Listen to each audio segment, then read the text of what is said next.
Epistle of Jude. Ito po, ang aklat po na ito ay definitely sinulat ni Jude. Pero sino po yung Jude na sumulat ng aklat po na ito? Sa Bible po, meron 7 tao na binanggit sa Bible, Old and New Testament, na ang pangalan nila ay Jude. Yung una po ay isa sa mga physical ancestor ng ating Panginoong Jesucristo. Makikita po natin yan sa Luke chapter 3, verse number 30. Jude or Judas ay yan po, pareho po yan ang pangalan niya. So sa Luke chapter 3, verse number 30, meron po isang binabanggit doon na may pangalan Jude, na ito po ay bahagi or kasama sa mga sa lineage or ibig sabihin doon sa naging physical na kapag-anak po ng Panginoong Jesucristo.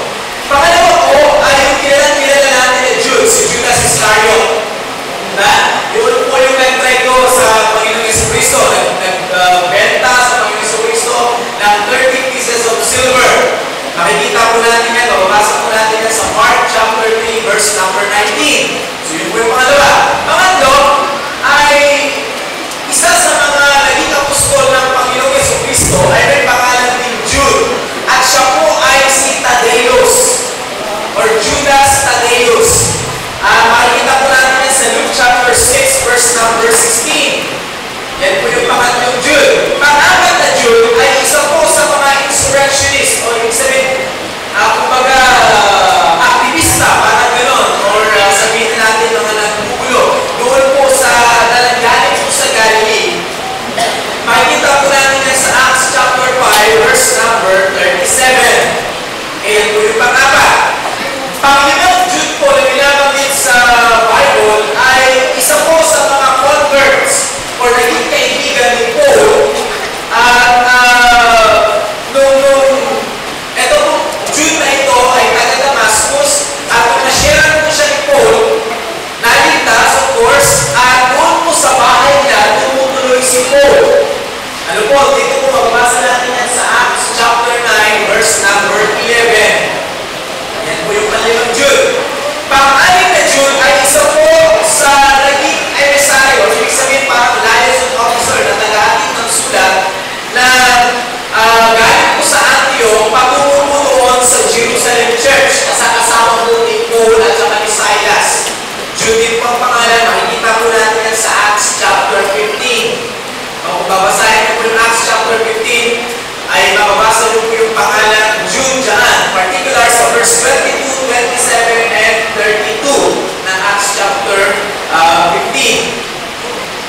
Pang-pitong Jude ay yung kapatid ni James, na si James naman ay half-brother, I mean in the flesh, ng Panginoong Jesucristo.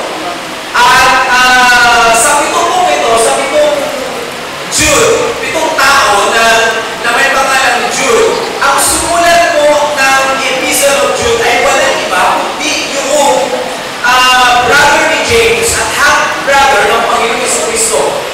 Kung maaalala niyo po, ang mga kapatid ng Panginoong Jesucristo noong kanyang earthly ministry, hindi po sila naniwala sa Panginoong Jesucristo. Hindi po nila tinanggap ang Panginoong Jesucristo na siya yung Messiah, siya yung darating na King of Kings. Hindi po nila tinanggap yan. Hindi sila naniniwala. In fact, makikita po natin, mababasa natin sa buong Gospels na kinuntsaka nila. Sino-sino yung mga kapatid ng Panginoong Jesucristo sa laman? Si Joseph, si Simon, si James, at isa ito si Jude. At may mga kapatid pa po siyang mga babae. Pero hindi po sila naniwala sa Panginoong Jesucristo. Naligtas lamang ang mga kapatid ng Panginoong Jesucristo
stick lamang sila doon. Hindi sila kinakailangan lumiko sa kaliwa o lumiko sa kanan. Just keep on the right track. So, ganun po yung pinaka-tema ng Book of Jude. Kaya lang, of course, habang nandoon po sila sa track na sinusundan nila yung doktrina ng mga apostol na kanilang narinig, marami pong mga umaagaw ng pansin. Marami pong mga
verses, 1 chapter, 25 verses, napakaiksi lang. Pero alam niyo ba, napakalaman ng itong aklat na ito. At napakarami po tayo makukuhang aral mula po dito.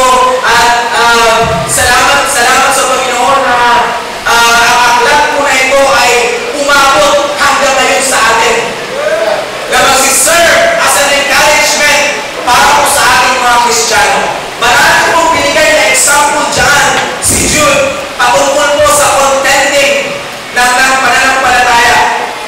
Mula po sa verse number 4. Pero ang tanong po dito, paano po natin ipuprotect and ipupromote yung ating pananampalataya? We all know that we as human beings are weak. Alam natin na bawat isa sa atin ay mahina. Bawat isa po sa atin ay makasalanan. Kahit na po Kristiyano tayo, nagkakasala po tayo. Pero paano po natin panghahawakan at paano po natin puproteksyonan yung pananampalataya na yan? At paano po tayo puproteksyonan din ng pananampalataya na yan? Okay, so ganito po yan. Yung pananampalataya na ikukontent po natin, alam niyo po ba, yan din po ang magpuprotect sa atin. Yan din po yung magsisilbing protection natin. So, sabi po ng Bible dito kung paano. In verse number 17, number 1,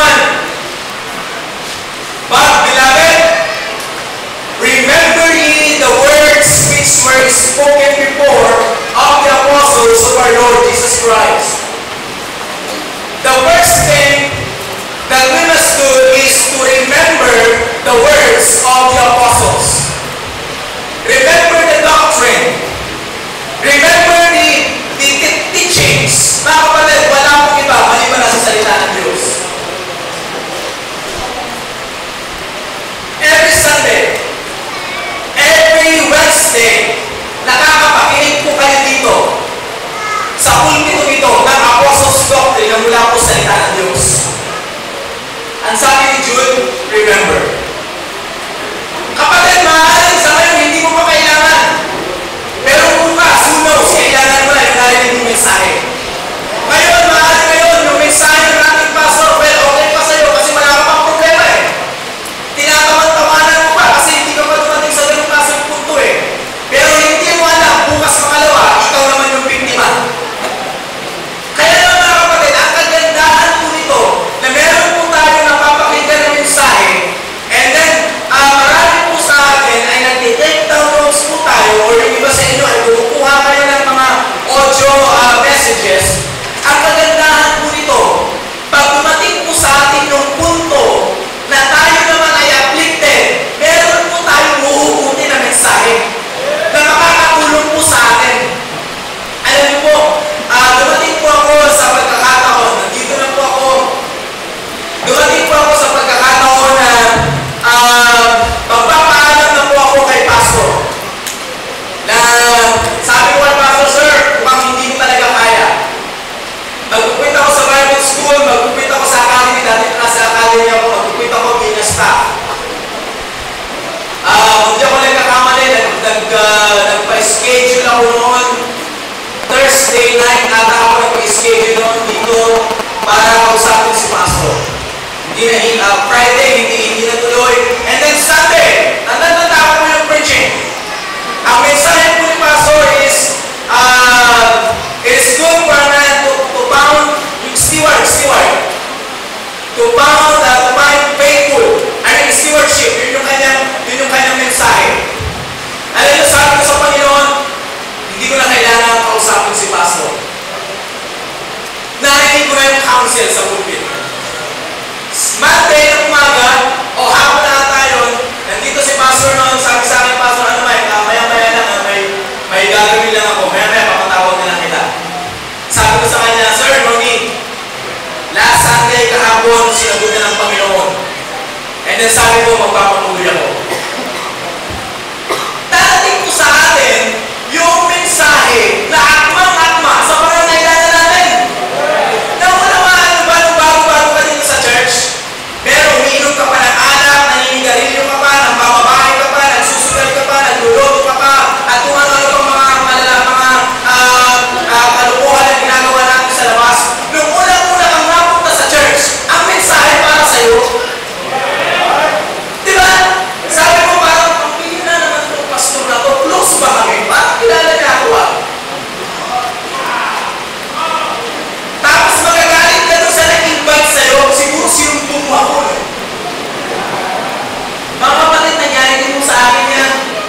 Parehas lang po tayo.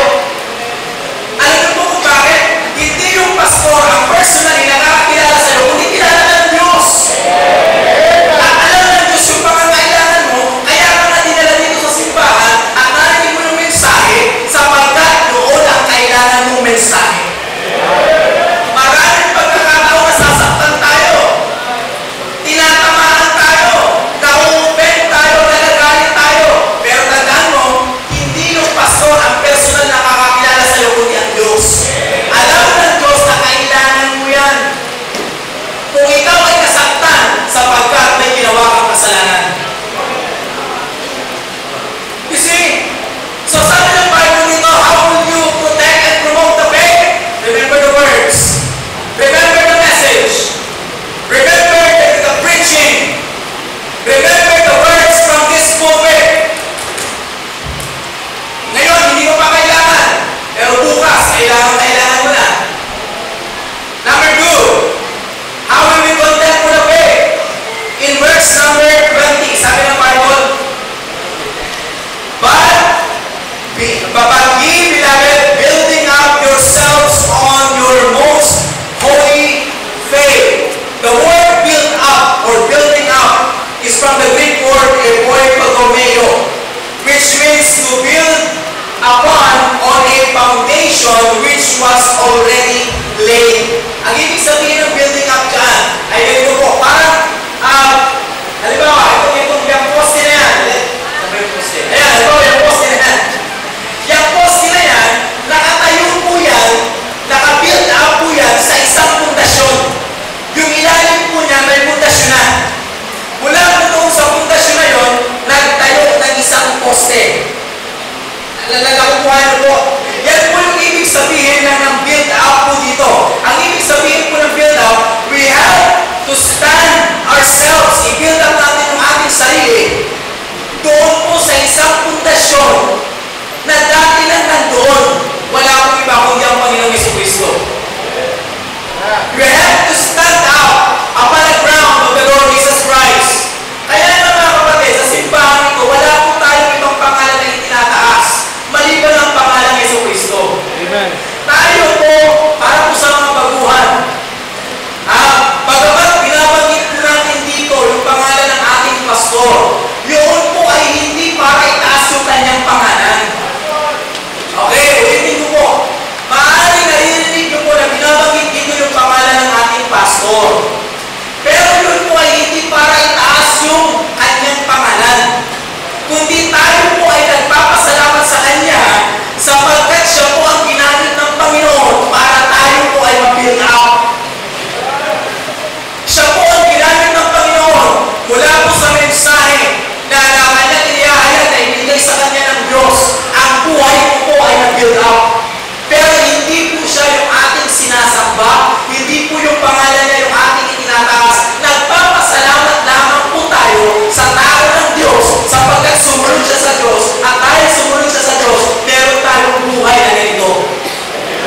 Nauunawaan niyo po. So, bago kayong ma-open, kung meron nagte-testimony dito o nagpapahayag dito na nagpapasalamat sa ating pastor, yun lamang po ay bilang, kumbaga, humanly speaking, nagpapasalamat tayo sapagkat ginamit mo yung pastor natin as our leader dito sa church na ito na i-build up yung ating pong buhay. Pero ang pundasyon po, walang iba kundi ang Panginoong Jesucristo. Okay? So, hindi po tayo sumasamba dito ng tao. Lalo-lalo na ng anghel na nahulog mula sa langit. Hindi po tayo dito katulad ng Iglesia ni Manalo na sumasamba ng anghel. Isa lamang po sinasamba natin dito, Diyos lamang, na lumikha ng langit at lupa. Wala na pong iba. So, ang sabi ng Bible, we have to build up ourselves on the foundation which was already laid. Walang iba kundi ang Panginoong Jesucristo. Okay? Number 3, how will we contend for the faith? Number 3, at sabi mo ng Bible dito, praying in the Holy Ghost. Prayer is very important sa bawat mananampalataya. Ang isang mananampalataya na hindi nananalangin, weak. Ang isang Kristiyano na Kristiyano po yan. Ang Kristiyano ay dapat mapanalangin. Ang Kristiyano ay dapat palaging nananalangin. Ang Kristiyano ay palaging dapat tumatawag sa Diyos. Ang Kristiyano ay dapat laging nakipag-usap sa Diyos. Hindi ka magiging malapit sa isang tao kung hindi mo siya laging kausap. Yung iba nagiging karamihan sa mga young people, nakakahanap pa kayo na mapapakasawa nyo kahit hindi nyo pa nakikita personal sa pamamagitan lang ng Facebook chat. Right. Diba? Picture lang ang nakita nyo doon lang sa screen. Samantala, karamihan naman ng picture doon ay Photoshop. Ibig sabihin, i-edit na. Oh, i-edit yung ilong, tumamos yung ilong, kumanda yung mata. Pero hindi nyo pa tayo na nagsalita. Baka mamaya pa nagsalita. Ano, makuha mo yung ilong. Yaki ka ngayon.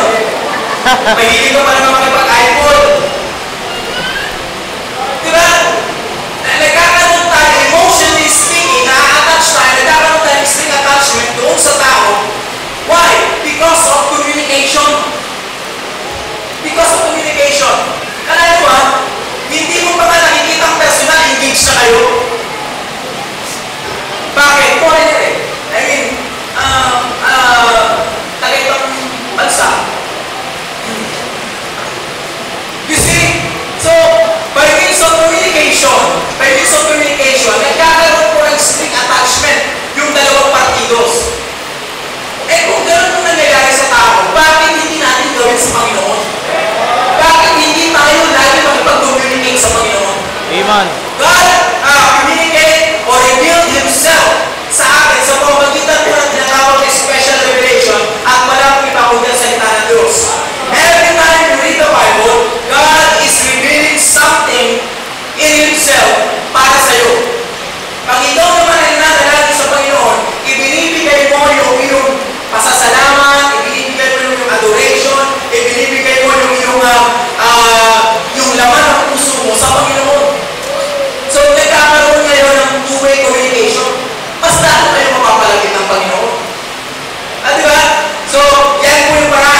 pampira, isang bundok na tinibag, and then nahulugi na yung pinanser niya, at sabi sa kanya, basta malapit na, nandito na tayo.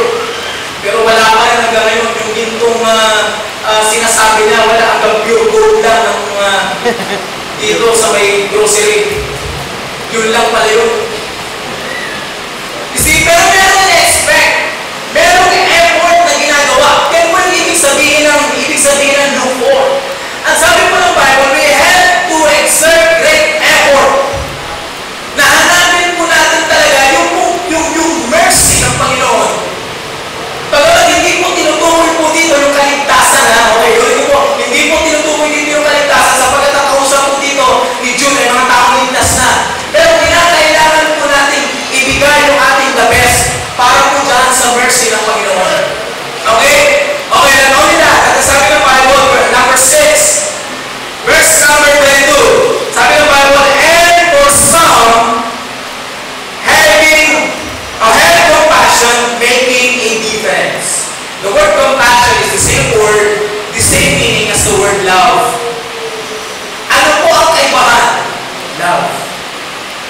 Marami pong gumagawa ng mabuti, pero hindi po out of love.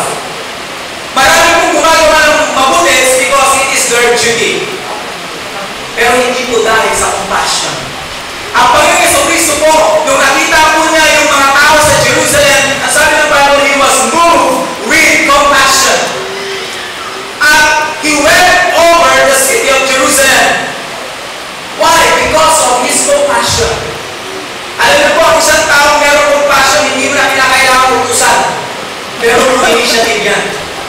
Bakit?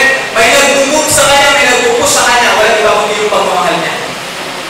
Ang isang tao po na nasa ministry, kinakailangan po niya, of course, ng training. Pero kapag natutunan po niya yan, meron na po initiative yan. Bakit? Mahal niya yung ministry niya.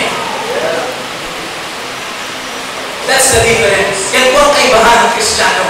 Tayo po ay gumagawa ng mabuti out of love. Yung iba, gumagawa ng mabuti para bigyan ng pabor ng iba. Tayo po gumagawa ng mabuti sapagkat mahal natin ang Panginoon. Okay? Lastly, sabi ng Bible, verse number 23.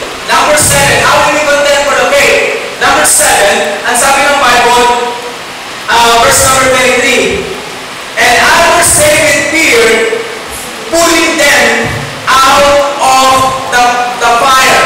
The word pulling out, the word of pulling out or pull out is from the Greek word harpazo.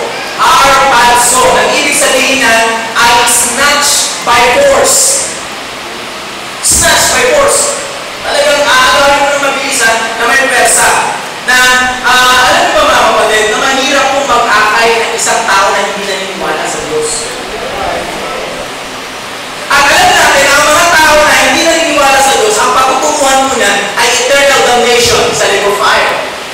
Pero because of compassion, because of love natin doon sa tao na yan, ang sabi ng Bible, we have to snatch them by force. Naalala ko sinabi ng ating pastor eh. Kung ang suntok lang, makakaligtas, marami na siya nasuntok. O yan. Bakit? Ang nais po natin, ang tao po ay magkaroon ng buhay na walang hanggan. Bagamat hindi tayo nagbibigay ng buhay na walang hanggan, at Diyos ang nagbibigay ng buhay na walang hanggan. Pero dahil tayo po ay instrumento, ang gusto natin sa tao ay magkaroon ng buhay na walang hanggan.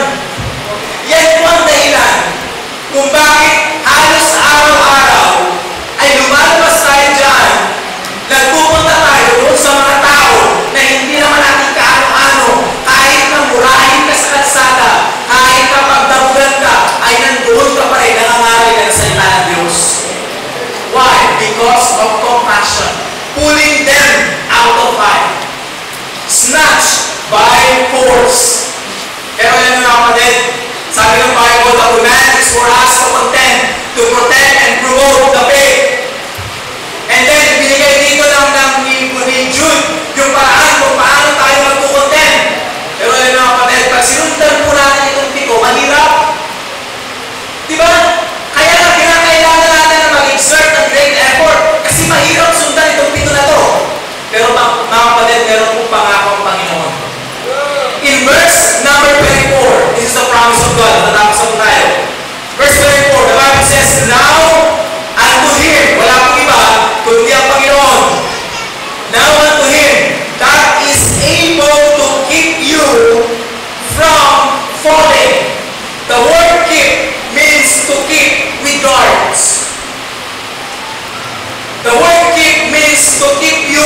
intact, to keep you safe, to keep you intact in good condition.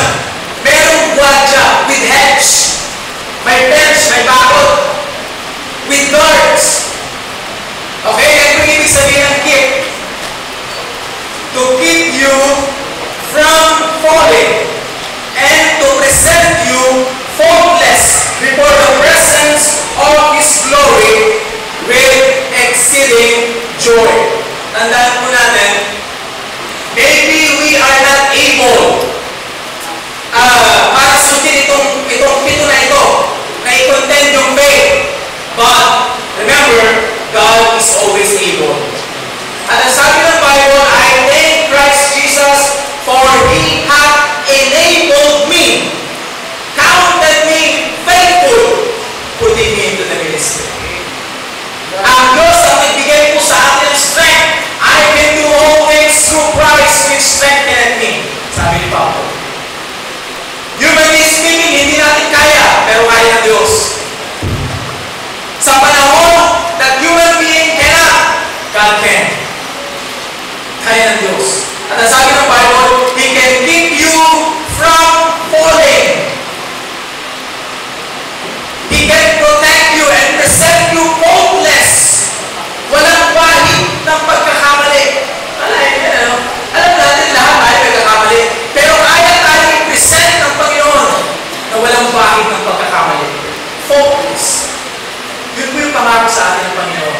But, remember, sinabi ni Jude, they have to contend for the faith. What is the word contend means? To protect and promote. Protect and promote. Up to the very last drop of our strength.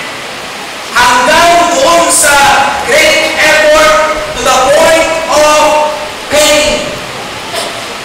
We have to contend for the faith. Bakit po? May mga bata po nakatingin sa atin. Meron pong next in line. Meron pong next generation.